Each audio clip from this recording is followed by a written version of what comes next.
का अधिकांश विदेशी मुद्रा भंडार जब्त हो चुका है। अब रूबल को सहारा देने के लिए कुछ भी नहीं है, बस करेंसी का छापा खाना बचा है।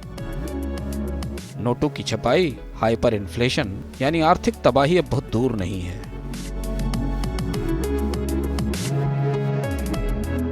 रूस के पूर्व प्रधानमंत्री मिखाइल कास्यानोव ने यह बात अपने 27 फरवरी के ट्वीट में कही थी।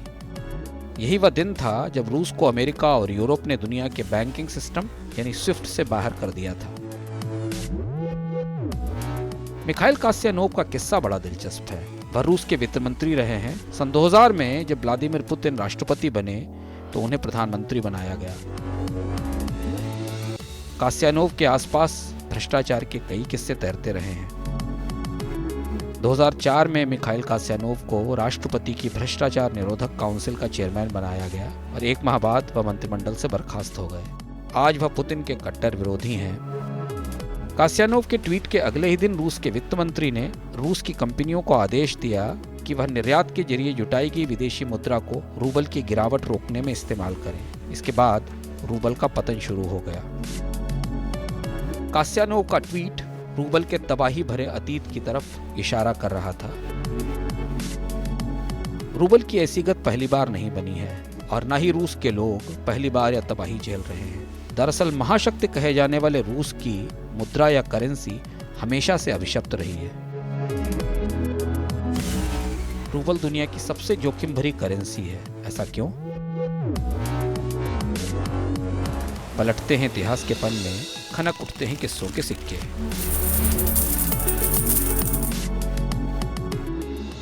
कहते हैं अगर रूबल का इतिहास लिखा जाए तो उसे मुद्रा संकटों का इतिहास कहकर पढ़ाया जाएगा। अगर रूस में नकली सिक्कों की बाढ़ न आती तो शायद रूबल को आने में और देर हो जाती। बात 1530 के दशक की है। लिथुआनिया की राजकुमारी एलिना ग्लिंस्काया रूस पर राज कर रही थी। आइवन द टेरिबल यानी रूस का पहला जार या सम्राट इसी रानी एलिना ग्लिंस्काया का बेटा था। सनद रहे कि उस दौरान टेरिबल शब्द का इस्तेमाल भय के लिए नहीं बल्कि ताकत के लिए होता था। आइवन द टेरिबल रूस का सबसे ताकतवर सम्राट था। रूस के सबसे प्रख्यात व कुख्यात राजाओं में एक आइवान को रूसी राज्य की स्थापना और क्रूर फैसलों वाली राजशाही के लिए जाना जाता है। एलिना के दौर में रूस ने पहले मौद्रिक संकट का सामना किया। तब कोई आधिकारिक मुद्रा नहीं थी, इसलिए अचानक बाजार में नकली सिक्कों की भरमार हो गई। राजकुमारी एलिना ने चांदी का रूबल शुरू किया। यह आज के रूबल का सबसे पहला पुरखा या पूर्वज था। यह रूस की पहली हार्ड करेंसी थी। 1662 में रूस का नया मुद्रा संकट सामने आ गया। तब जार एलेक्सी मिखाइलोविच का शासन था। रूस और पोलैंड के बीच युद्ध जारी था।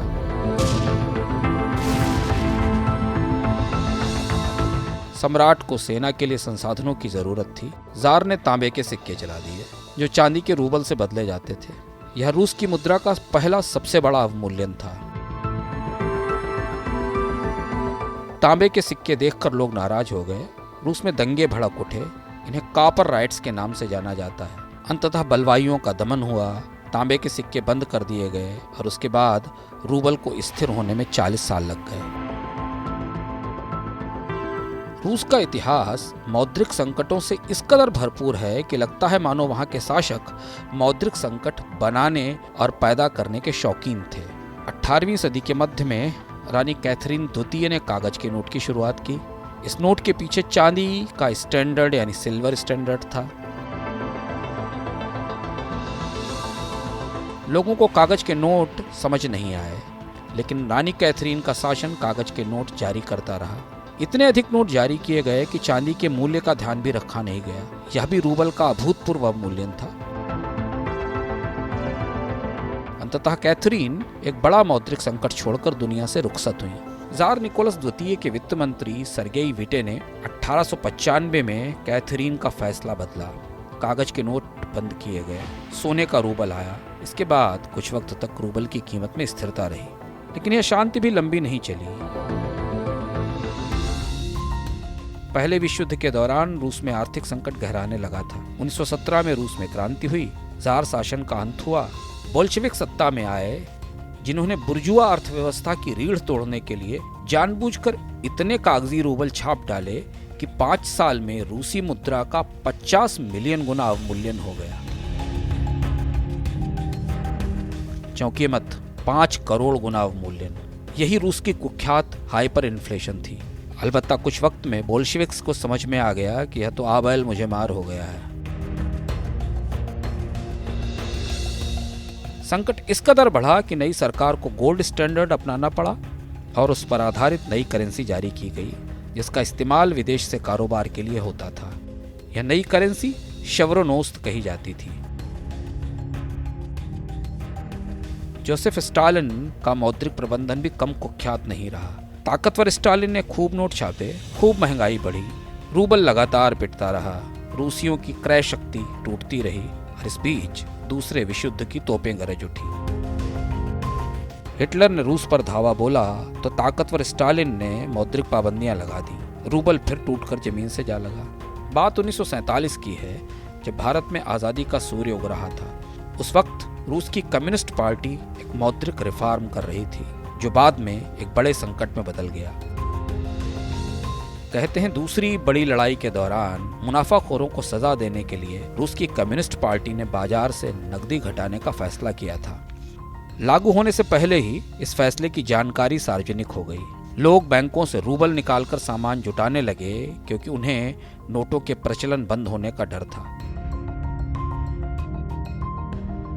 यह संकट रूबल की साख पर बहुत भारी पड़ा। बची खुची कमी स्टालिन के उत्तराधिकारी निकिता खुश्चेव ने पूरी कर दी।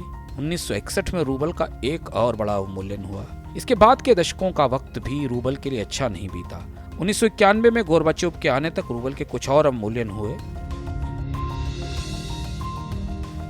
1990 में एक छोटे समय के लिए एक बार फिर हाइपर इन्फ्लेशन आई, जब रूस में जरूरी सामानों की कीमतें बुरी तरह बढ़ गई। अब इसके बाद आती है गोर्बाचोव की कुख्यात नोटबंदी। कहना मुश्किल है कि भारत में 2016 की नोटबंदी गोर्बाचोव से प्रेरित थी या नहीं, लेकिन 1991 में गोर्बाचोव ने मौद्रिक सुधार शुरू किए। 50 और 100 रूबल के नोट बंद कर दिए गए। रूसी लोगों को नोट बदलने के लिए केवल 3 दिन का समय मिला। इसके बाद रूबल का एक और बड़ा अवमूल्यन हुआ